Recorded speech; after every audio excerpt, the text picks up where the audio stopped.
Nike isn't just a shoe company, it's a global force, with roots that stretch deep into sports, fashion, politics, and pop culture.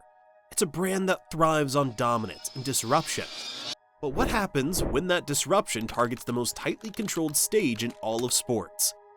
The Olympics, a machine worth billions built on image, legacy, and ruthless protection of its brand.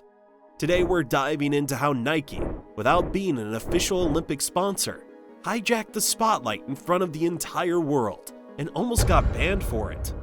This is Brand Stories. To understand Nike's play, we first need to understand the rules of the game, specifically the rules of the Olympics. The International Olympic Committee, IOC, doesn't just organize the games, they protect their image like a fortress. Logos, slogans, even the word Olympic is locked down tighter than a Jordan drop on sneakers. At the heart of this control is something called Rule 40.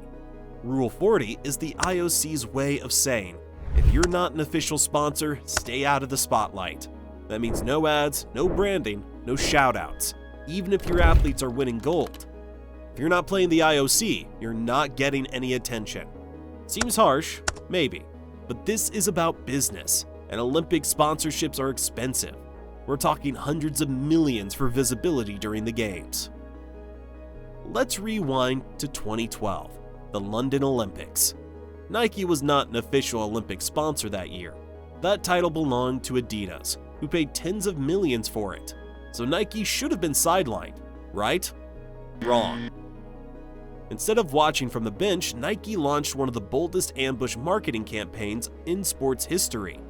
It was called Find Your Greatness.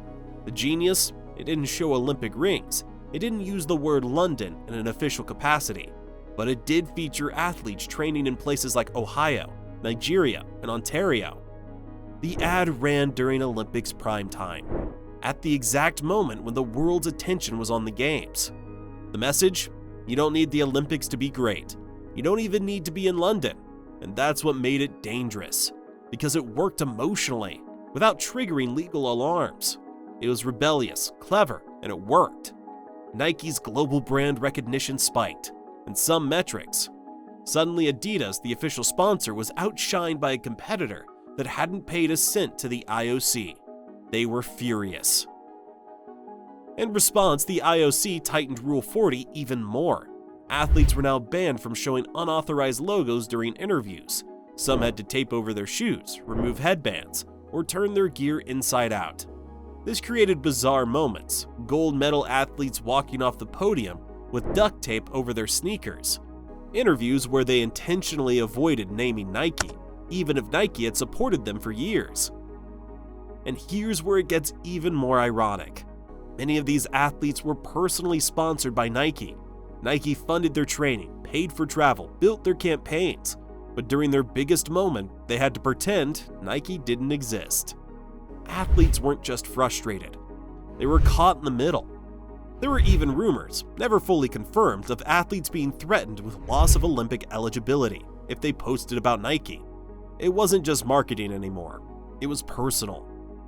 By 2016, the frustration boiled over. Athletes, especially from countries like the US and UK, began pushing back.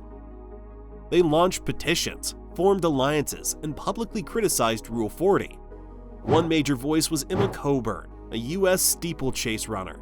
She spoke out about how unfair it was that athletes couldn't thank the companies that made their careers possible. She wasn't alone. Other athletes like Allison Felix, Christian Taylor, and even non-Nike athletes started questioning the rules. Think about that. You train for decades, finally make it to the Olympics, and you're told to silence the brand that believed in you. Rule 40 wasn't just restrictive. It felt like censorship. And here's where Nike's true genius shows. They never openly defied Rule 40. Instead, they mastered the loopholes.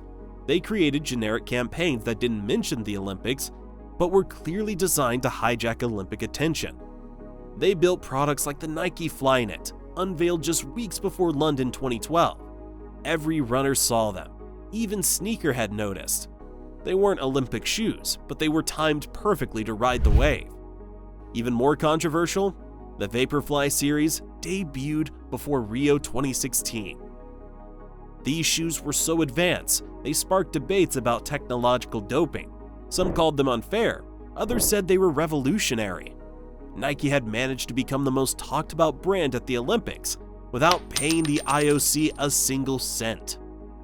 Let's be honest, Rule 40 isn't just about protecting athletes or fairness, it's about control and money.